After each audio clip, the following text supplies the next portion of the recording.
Hey everyone, you are listening to Entrepreneurs Rising. I am Carl Taylor and I'm joined by my fabulous, sexy, amazing man of a host, Peter Moriarty. Hey Peter, how you doing? I'm doing awesome. Co-host. I'm doing awesome, Co-host. man. Good to be here. And this show is all about helping you as an entrepreneur to continue to grow in your journey, wherever you're up to. And we love sharing our experience and our journey that we've been on in over 2 decades worth, or more than that, if we combine our journeys together, of entrepreneurial experience, the highs and the lows. And we are here to share with you our journey and give you insights to help you on yours. So ultimately, that you can be an entrepreneur that's rising the tide for not just yourself, but all the people around you, your team, your family, the people around you, be that rising tide that lifts all boats. And today's episode, we're going to talk about something that I'm pretty passionate about, and that is when to buy something off the shelf in terms of tools and software for your business versus when does it make sense to actually go and build something custom, and what's the thinking around that, and how can that help you ultimately grow your business as you systemize. So that's what we're going to get into. Pete, let's start with you. When you hear the idea of buying versus build, what are your initial thoughts? I think what this comes down to is really, process change inside a business. We've both been technology integrators for many years, and we've made that our professions. You with your initial IT consulting business, I still have an IT consulting business. You're now still educating and helping business owners with technology in your current business. And I think the interesting thing is that when business owners go looking for a piece of technology, it's not because they want to buy something new or roll something out or they're excited to, create a new app. It's because they're looking to solve a problem. They're typically looking to solve a business problem. And so that business problem may be, I need to be more efficient, or it may be, I need a way for my sales team to get better insights around how they're going. Or it may be, I need a way of communicating with my customers with a marketing tool. Or it may be, I need a website so I can show off my services to my customers. And so every time we're looking at implementing a piece of technology, we're looking to solve problems. And so I think that's where everything starts. And there's that Chinese proverb of those who fail to plan to fail.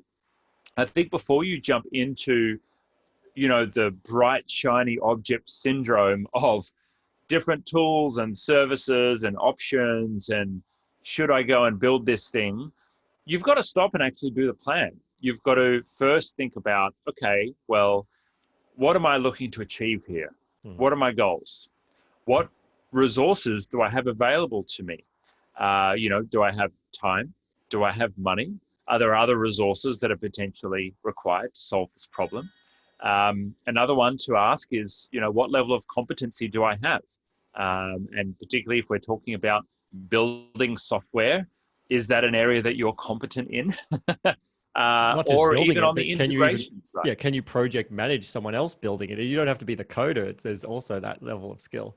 Totally. Absolutely. Are you capable of actually managing this project yourself? And so I think these are all the questions that come up, and they're all the questions that need to be answered first before you jump into the build versus buy. And we're going to get to that. But I think with anything, I just want to realign that anytime we're thinking about technology change that's going to be inside a business, we've got humans involved. You've got your own element in your ability to lead that change and your ability to get a return on investment in what you're looking to do or achieve. But you've also got the other people that are involved in the process as well. So you've got potentially team, potentially contractors, partners, vendors, other people that you're working with who are potentially involved in that as well. So once we've started with that and you've developed a scope and you've got an idea of where you want to go to, then we're going to start to think about, okay, where do we go from here? So I'm curious what that kind of brings up for you, Carl, around planning and ensuring that you have success from the outset. Oh, I love everything you just said. I agree with it all. The way I've often explained this to people, because a common question that I get in, obviously in the marketing tech space, helping a lot of businesses with their implementing their marketing. One of the most common questions I see all the time is like, what's the best tool for X? What's the best tool for email marketing? What's the best landing page software? What's the best CRM? Whatever it is that they're trying to do. And it's, people don't like it when I say, well, that's a very contextual question. Like, what's the best for me might not be the best for you. And so I've always said that, when you're picking technology for your business, the great way to do it, now I do this naturally in my head, I've realized, but for others that don't, write a job description. It's the problem you're trying to solve. Why do you hire someone? You have a problem, you have a job to be done. It links to Clayton Christensen's idea of the jobs to be done theory of that's what any business ever does. It's always just a job to be done that needs to be solved. So what is the job or jobs that need to be done? When you get really super clear on that and you write that out, just like you would if you were hiring a team member. I'm looking for someone, let's go with like social media posting tool. I'm looking for someone who's going to post on social media every single week for me consistently. I've got a big library of content that I want to go out, and I just want it to happen on a regular recurring basis. That's what I want. And I want to be able to post on Facebook, on Instagram, and LinkedIn. I plan on doing videos, and I want it to be nice and native video in all the platforms. Great. Now you've got a really clear scope of what you're looking for.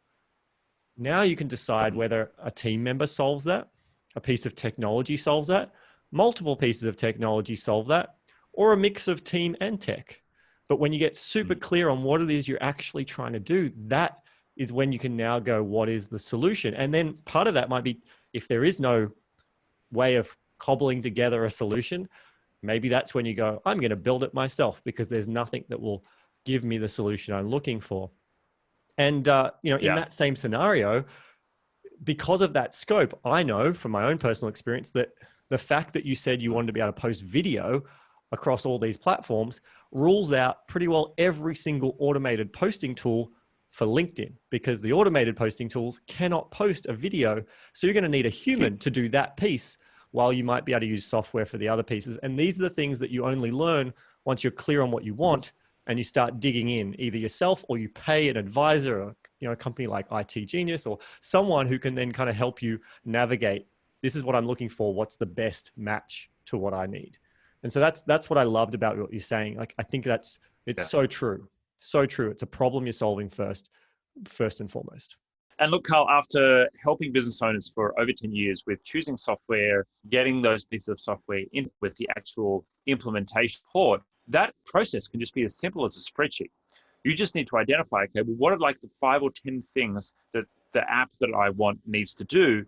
And then if you're comparing different tools, sure, one thing is going to be a comparison on price. One thing is going to be a comparison on ease of use. One thing is going to be a comparison of, does it tick all the boxes? And it's just columns and rows on a spreadsheet. And then you put each one of those tools there, and you maybe give it a rating, or you give it a tick or a cross, and you find the tool that you need. That's really the simplest part of actually finding a tool.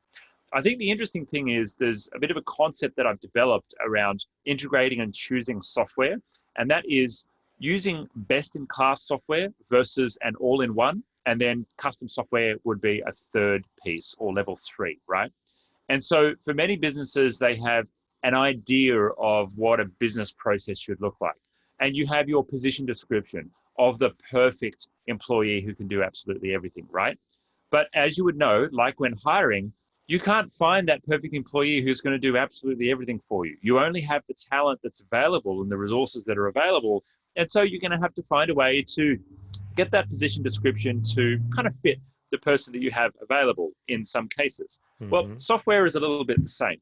And what that means is that you're probably going to find something that can tick 7 or 8 or maybe even 9 out of the 10 boxes, but it's going to be challenging to find something that ticks 10 out of 10 boxes. And what I've found is, for many, let's talk about business management apps, right? Let's talk about like a customer database or a customer management app. For many businesses in the industry that you're in, whether you've got a podiatry clinic or you're a construction company, or maybe you're an events management business, you'll have something in your industry which will be marketed to your industry as the all-in-one platform. And this all-in-one platform will promise to do everything that you can possibly need for your industry to run your business, manage your marketing, manage your customers, manage your events, or touching people's feet, or building houses, or whatever it is that you're doing, right? And what we found is, with those all-in-one pieces of software, quite often there's 10 or 20 or sometimes even 30% just missing. the stuff that you really would like it to do, just missing. Many of them are missing the marketing component. I'll be honest, that's the most common area we find that it's a bit of a downfall, but they build themselves as an all-in-one. So if you choose to go with an all-in-one software, and, I would maybe count something like Salesforce.com as that kind of software, which is, a platform that tries to do everything. It's not necessarily going to be as effective as standalone software for marketing, standalone software for sales, standalone software for delivery, standalone software for finance and management. And then businesses are faced with a choice. Do you buy the all-in-one, which is missing 10 or 20% of the features that you want? Or do you hobble together different pieces of discrete software, which are best in class in their area of the business, whether it's marketing or sales or finance or delivery, but then you've got to work on the integration piece.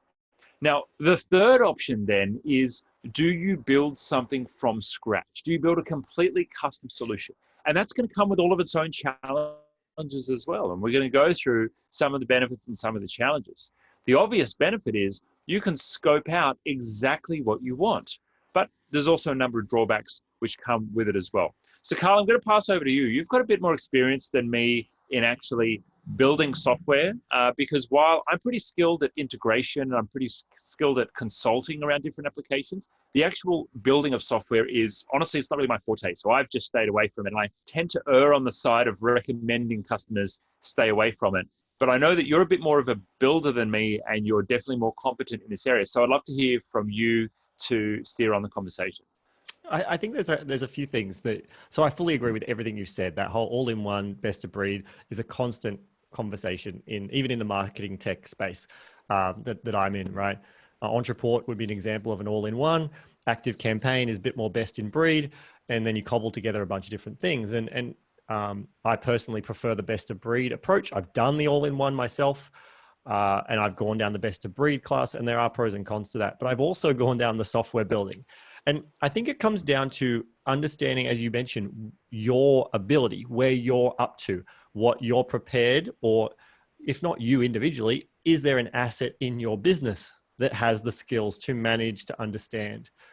Or is there a resource that you're outsourcing to help you with the integration of the best in breed platforms? If you're a client of Automation Answer, you're a client of IT Genius, we are examples of services that can help you with the integration of best in breed platforms together. And whereas if you're just like, I just want to deal with this one company, I'm going to sign up to them and use their software, and okay, it only does 80% what I want, but at least I've got one company to talk to. There are a lot of simplicities in that, and you'll just have to get frustrated when it doesn't do everything you want it to do. And you go, oh, but now I want it to talk to this tool. Sorry, they don't have an API. I can't do that. Like, you're just going to have to accept that that's what happens, and maybe shift your business model. That's the thing. Like, an all-in-one software, usually you're shifting your business model to match what the software will let you do, versus custom or best in breed. You can usually take your idea for your business model and find the tools to deliver it. Now, the reason I bring up it's important to know your skills is I've built software because at 10 years old, I taught myself to code, right? Like, I'm a coder from way back in terms of my learning and understanding of how to think like a programmer. I can't code at all anymore. Like, I'm not building the software myself. I pay developers to do that. But because I come from that background, it allows me to communicate the business case of what I'm trying to do and think about it from the developer's point of view to be able to communicate that well. And I think that is a skill that not everyone has. And so I admit that that's made it simpler for me to go down the approach of building software. And let's define, what does building custom software actually mean?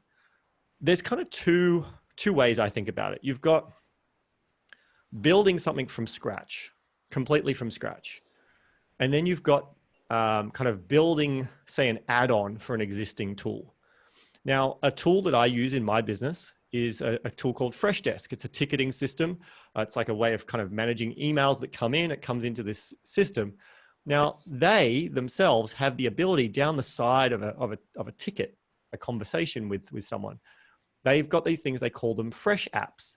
And see, these are little custom codes that you can create that will show up down the side of a ticket, and you can link that into various different things.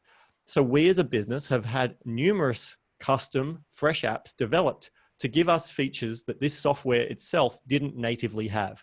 It's we're using it for a very different use case for what it's actually designed for, and the bulk of their clients are. And so that means they keep releasing new features. Some of them are useful for us and a lot of them aren't. And they're missing the things that we want. The benefit is they provide us the ability to get those things we want built. Mostly, there are still limitations. There are still some limitations we face. But in general, we go, oh, we'd really love to have the ability to, for example, for us, we want to be able to put a ticket on hold and kind of be waiting that when another ticket is complete, that auto opens. So it's kind of like saying this ticket, when it's complete, open this next one. That was not a native built-in ability. There was no rule engine to let us do that, but their coding backend, their APIs and their fresh apps allowed us to build something that would give us the feature we needed. And we built that feature because we were trying to solve a particular problem. The problem was human error. Human error is a huge problem, especially in a service-based business. And my mind is constantly going, how do I remove that from the human? How do I take it away from the human? Because the machine will do what it's supposed to do. Machines do what they're supposed to do. If they don't, it was a human error in managing the hardware, in the coding of it, data input. It's always a human error. That's my belief when machines don't do what they're supposed to do. So the aspect there was going, humans were forgetting to unpause a ticket when it should, because it was too much going on in their mind. We wanted to solve that. We built a solution. So that's an example of a custom solution that's not building from scratch. It's kind of building in the feature we needed to an existing tool. Now, you can't do that to every piece of software. Not every software provides those frameworks, those add-ons, those APIs to do it. But if they do, it's a great place that you can look at to go, okay, it can't do what I want. Can I build the solution I need? And sometimes it's as simple as then engaging a development company. There are companies all around the world. If you are technical, like say Peter and I are, you can probably have a good result going to places like India, the Ukraine, various places like that where it's a bit cheaper, but they need a bit more hand-holding direction from someone more technical. If you're not one of those people though, I would encourage you to just spend the extra money talking to an Australian, a UK, a US type company. They're probably using offshore developers anyway, but at least they're going to give you that piece of management, getting the scope clear, project managing the actual developers. So there's that side of it. Then there's the other side of building something from scratch, which again, I've done that in multiple ways over the years. I've wasted money. I've built software, even before software as a service was a thing. I built some software. I used to have a web hosting company. And this is, again, early days of internet. There wasn't good billing systems out there. So I started building my own billing system for me to better bill my hosting clients. And I started building this software. We were going to call it Bill Easy. And it was actual software people would buy and install it themselves on their own server. As I said, before SaaS was a thing. And I spent probably at least, back then it was a lot of money, not anymore. It was about $5,000 on like some developers to build this thing. And what I got was absolute crap. It was junk. And I never got to use it. And it was a waste of $5,000. And that happens, even to the best of us. Now, at Automation Agency, we have a web way our clients manage their projects and their tasks with us. They have this really nice interface that they log into. They can see all their tasks, whether they're active, they're queued, they can update their billing details. They can do all of these things. We custom built that. We custom built our entire billing platform. We custom built the upgrade downgrades, like the whole thing. We constantly get people saying, oh, wow, what system are you using? Because they'd love to use something themselves in their own business. And I'm like, well, actually, we custom built it. It's not something off the shelf. Originally, when I asked to get it scoped out, the quote was, oh, it'd probably take about 6 months to build. And I can't remember what the dev time and money was every month for that, but it was given a certain amount of how long I would probably need a developer for. It was going to be one developer for 6 months. That's what I thought. You have any ideas, Pete, how many developers and how long it's been? I'm guessing you've been working on it for years now. I have 2 full-time developers who are working on this still consistently now, just to bug fix, I keep coming up with new ideas to improve it. We get feedback from clients. So what went from being like it was going to be a 6-month project with one developer, it got to a point where now it's 2 full-time developers working on it all the time. And this is the interesting thing. You start to get this trade-off where you start looking at what you're spending money on. Like I spend a large amount, let's just say that, a large amount of money every month on a particular piece of software. Well, Freshdesk, I've already mentioned it, Freshdesk. I'm spending a lot of money on Freshdesk every month, that I have the conversation with myself going, for the same amount I'm paying Freshdesk, I could probably put on a full-time developer or more and build my own custom solution.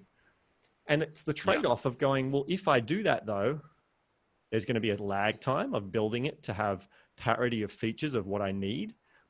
There's also going to be a point where what if they roll out a new feature that's amazing and then they roll it out, we go, that's a great idea. Then we've got 6 months or 12 months of building it ourselves rather than just, ta-da, we've now got that advantage in our business. And so the decision to custom build or go like take an off the shelf solution, as someone who has custom built software, I would actually really encourage most businesses to err away from that unless there's a really clear strategic business. And let's cover that. If you're looking to one day sell your business and be acquired, and you're building a tool that you believe can be a competitive advantage that someone else might want, this is a piece of secrets that really adds value in your business. If you've got something that another company is going to want, the Automation Agency Client Portal, or potentially, I'm not saying it will be the thing that makes someone want to acquire us, but that is potentially to the right acquirer, something that they're really going to want access to. Rather than building it themselves, they can not only get our client base, our services, and all the various things that our business does, they can get that piece of software and the developers who built it. And so these are some of the advantages that custom software can give you if you're looking at it from a, how do I build value in my company? So there's the problem solve part, but you can also look at it from the long term. Is this unique? Is this something that might be worth acquiring for or will give me an advantage? Now, that's not always going to be the case for every business. Do you have any questions around that, Pete? Because I know, you haven't delved too much into the custom software, so I'd love to know what comes up for you. Yeah, I think what I'm kind of thinking about at the moment is, as a business owner goes through a journey, they're going to have different roles in the business. So as they grow, initially you're the driver, and then, maybe when you've got 5, 6, 7 employees, you're the head salesperson, right? And everyone else is kind of doing the delivery. And then when you get to 13, 14, 15 employees, maybe you're like head of culture and head of leadership, and you start building up some other managers and some other leadership functions in the business. And as we've been on journeys, Carl, where our teams have grown and grown and grown, you then get to 20 employees, and then you get to 30 employees, and then you get beyond. And your role starts to shift. And I think where you are right now, and please correct me if I'm wrong, I think where you are right now, Carl, is probably like head of R&D. You're working on the special projects in the business, and you've got lots of time to work on the special projects, such as the billing system. Would I be correct with that? Totally. Like, I mean, this more recent season, not as much, but definitely the season before this has been a lot more. I've been in that space of like, I'm looking at how do we add value to the client by building out a new feature into our client portal. I'm focused on, in software terms, they might call it the product. I'm being able to be the product manager because I'm not in the day-to-day. I'm not in the delivery. I'm not in the customer service. I'm not in the sales. My sole focus, apart from the strategy of the company, is looking at how do we ensure the product is delivering what the client wants. Awesome. Now that's excellent, because I then kind of link that back to, well, if my mum comes to me and says, hey, I've got an amazing idea for an app, how much does it cost me to get it built? And I think, well, if you knew what you were doing, it'd be $5,000 worth of offshore developers to get it done. But if you walked in with no idea, it's going to be 18 months and you're going to have to pay an Australian company $100,000 to get it done. And both of those solutions are okay, by the way, if you build a business out of it. But the thing is that you've really got to understand, well, what capability and what bandwidth do you have to actually work on this project? Because, myself, knowing at the different stages of businesses, you have different focuses. And if you've got 5 or 6 or 8 employees, it's actually not worth your time to drop everything and spend half of your week on this custom software build project. It would be more worth your time to outsource that, pay a bit more, and then actually focus on what you need to do, which at that stage of the business would be driving the business. And it's kind of like, the different hats that you got to wear. You've got the CEO hat or the founder hat.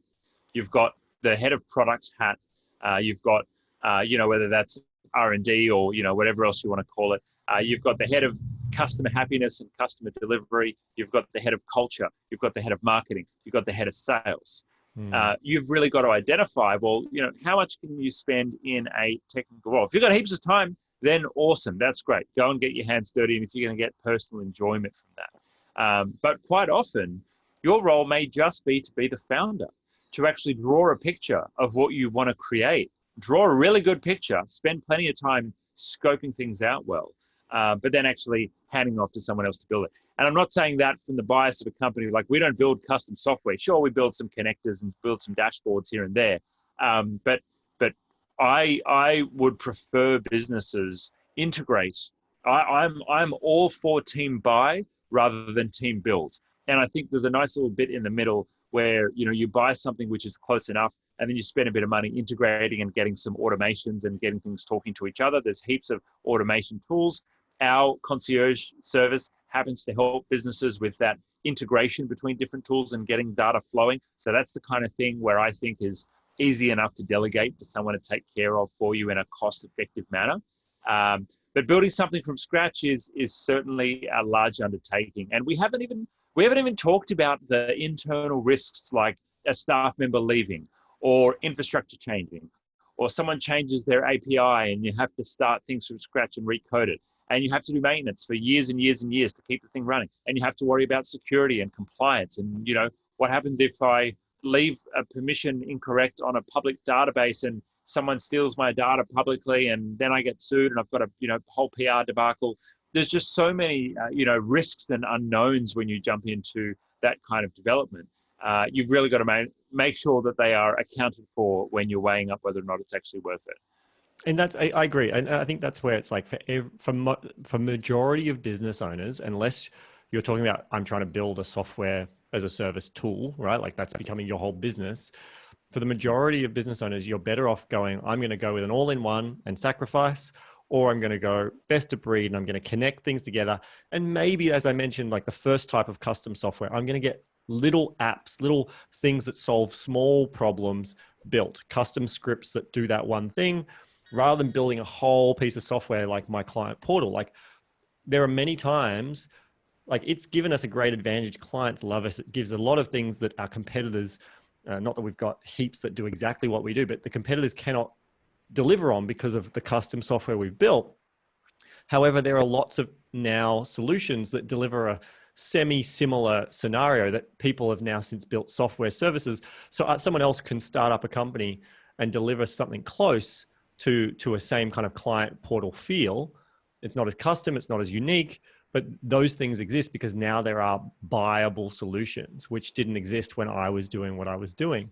And I think it's really important to consider that all-in-ones or best of breeds linked together is going to always be a more cost-effective solution. It's about the risk versus reward, understanding your long-term play, understanding what you find fun. I find it fun coming up with new software solutions and designing it and talking to the team about getting it built. That's my inner creator really loves doing that. My inner mechanic loves optimizing, and the creator loves designing a new feature or a new idea. But sometimes I'm well aware that we've wasted like months developing features that no one seemed to care about.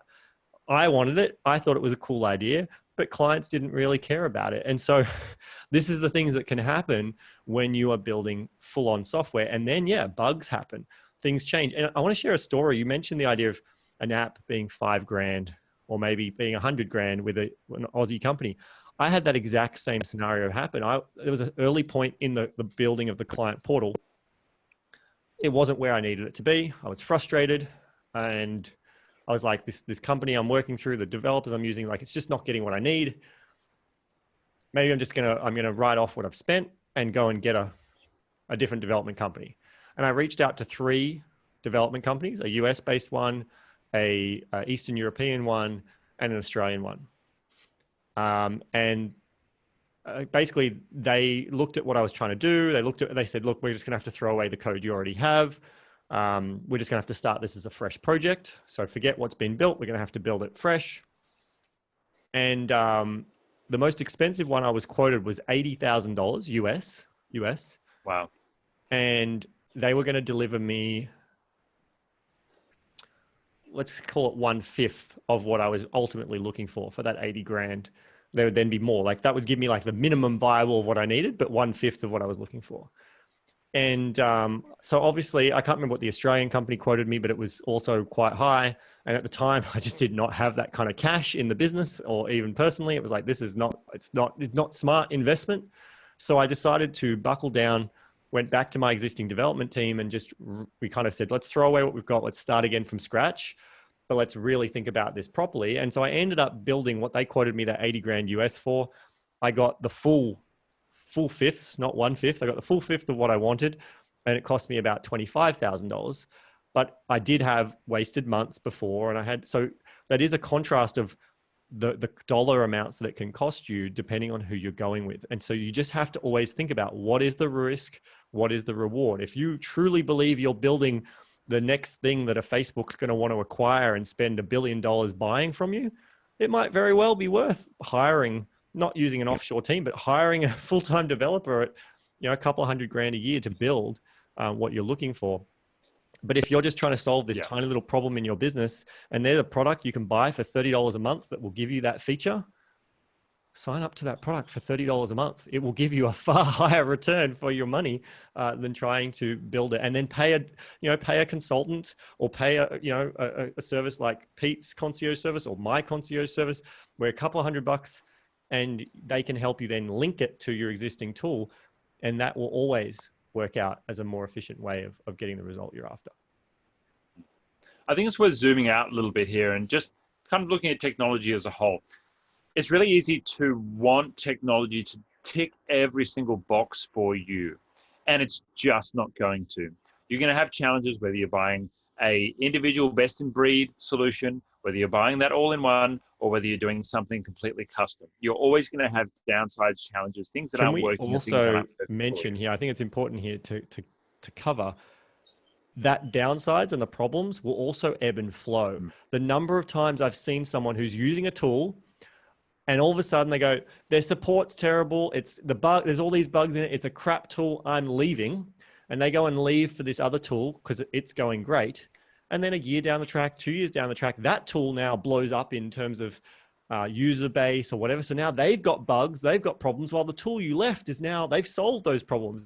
They've upskilled their support team. They've improved the problems. I know what you're talking about. Right? Like, I've seen it happen over and over again. I see it all the time. People are like, I'm leaving this tool, there's all these problems. Whereas, look, there are times that there's not a good management team behind the software you're using, and they're basically just letting it die slowly. Like, there are times that does happen. But if you're with a good, reputable company, and I know this is true with me in Automation Agency, we're not a software tool, although we use software, where we have problems where all of a sudden we're not great, and people are probably saying they're terrible, we hate you right now.